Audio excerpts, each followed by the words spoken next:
Dans ce contexte que le Parti socialiste réfléchissait aujourd'hui sur l'élaboration de son rapport sur l'immigration, les pistes de réflexion s'orientent autour du droit du sol ou du vote des immigrés aux élections locales, un rapport que Claire Sébastien et Pierre Dick ont eu en avant-première.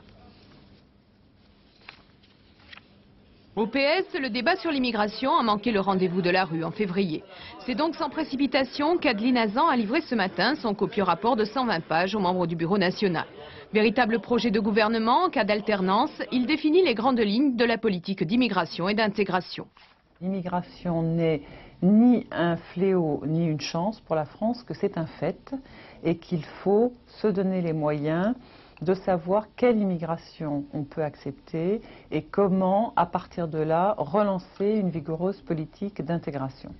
Au chapitre immigration, quelques pistes. La politique des quotas serait abandonnée au profit d'une immigration dite alternée en fonction des besoins économiques dans des conditions négociées avec les pays d'origine.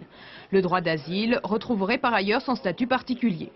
Au chapitre intégration, 2 exemples, le retour au principe du droit du sol et le vote des immigrés aux élections locales, 2 mesures sous condition de résidence de 5 ans.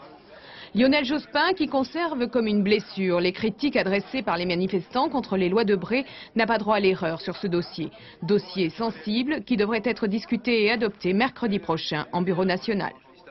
Immigration toujours, et la loi Debré a été adoptée aussi bien au Sénat qu'à l'Assemblée, une loi qui se trouve bien démunie face aux enfants clandestins. Ils ne peuvent être ni poursuivis ni expulsés. Résultat, on les retrouve dans des ateliers de travail clandestins ou dans des filières de prostitution. À Marseille, une association a décidé de leur venir en aide et ils sont déjà plus de 400. Reportage de Huguette et Gilles Jacquier. Marseille, terre promise, terre où s'envolent les illusions. Ils ont fui la misère, la guerre, là-bas en Algérie, au Maroc, l'espoir chevillé au corps.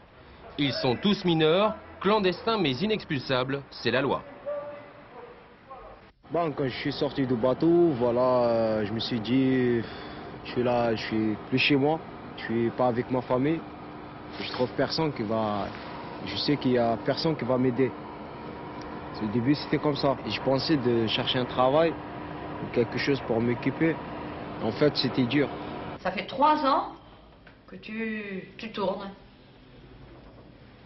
Alger, la France, l'Espagne, quoi encore? L'Italie, la Suisse, l'Italie. D'accord. Djilali, 16 ans, 3 ans d'errance. Il a tout connu, tout fait. Et au bout, l'échec. Une fois de plus, il envisage le retour au pays, voir sa mère. Bonjour maman, bonjour. Ça va? Ça va, Dieu soit loué. Qu'est-ce que tu as? Écoute, j'appelle pour demander un avis. Moi j'ai envie de descendre à Alger. Mais toi, qu'en penses-tu? Dis-moi oui ou non. Tu veux descendre à Alger? Qu'est-ce que tu vas faire ici? Écoute, si t'es bien à Marseille, reste-y. Trouve un petit travail. Mais maman, il n'y a rien ici, il n'y a rien. Ces ados rejetés de tous, une association les a pris en charge, Jeunes Errants. Fondée il y a 2 ans par le président du tribunal pour enfants de Marseille, on y dispense des soins, de la nourriture et une scolarisation. Mais à 18 ans, tous le savent, ils sont expulsables. Des enfants qui, en arrivant, n'ont eu aucune autre alternative à la rue, à la prostitution, à la délinquance, à la toxicomanie, à des choses comme ça. Et quand on vit ça à 14-15 ans, pendant des semaines, des mois, 1 an, 2 ans, c'est dramatique. La règle du jeu, un jeune nous l'a confiée. Je respecte la loi pour qu'elle me donne quelque chose. Si la loi m'empêche de travailler, alors elle est loin de moi.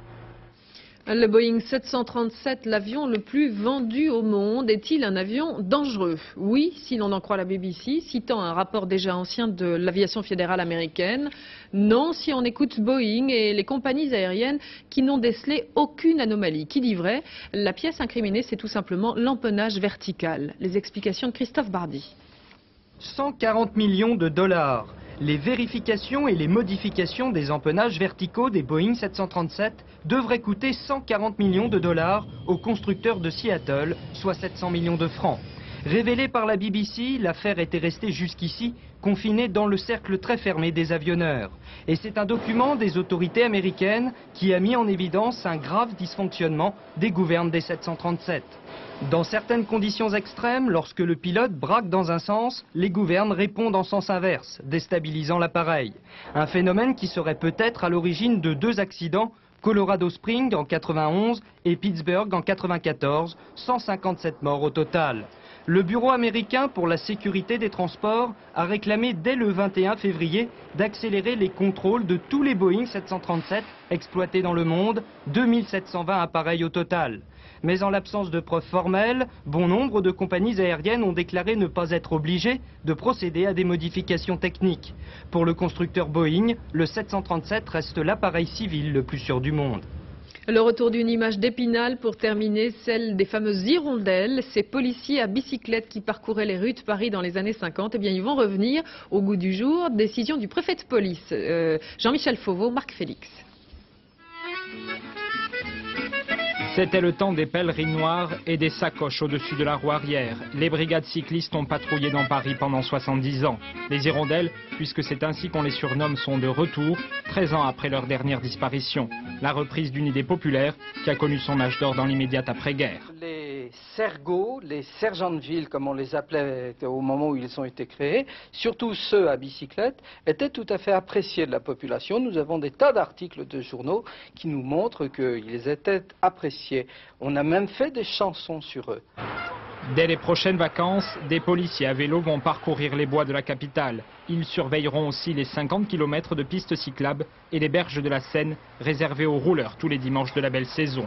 200 volontaires devraient remonter en selle à la demande du préfet de police, casqués et sur des VTT américains, dernier modèle. Il va de soi que nous ne voulons pas voir arriver aujourd'hui sur, je dirais, le terrain parisien, les hirondelles d'une époque. On ne peut pas faire une mission de sécurité à des policiers avec une tenue que nous avons pour exercer des missions d'îlotage, par exemple. Donc nous devons adapter ces moyens modernes également au personnel. Il y avait 2800 hirondelles à Paris dans les années 50, mais elles n'ont pas résisté à la rapidité des motos. Les patrouilles à vélo ne seront peut-être qu'une expérience temporaire, mais elles permettent de ressortir ces images de 2 roues qu'on croyait rangées au rayon des souvenirs. Dans un instant, la météo de Florence Klein. Ce soir, c'est à 22h35. Excellente soirée sur la 3. Bonsoir.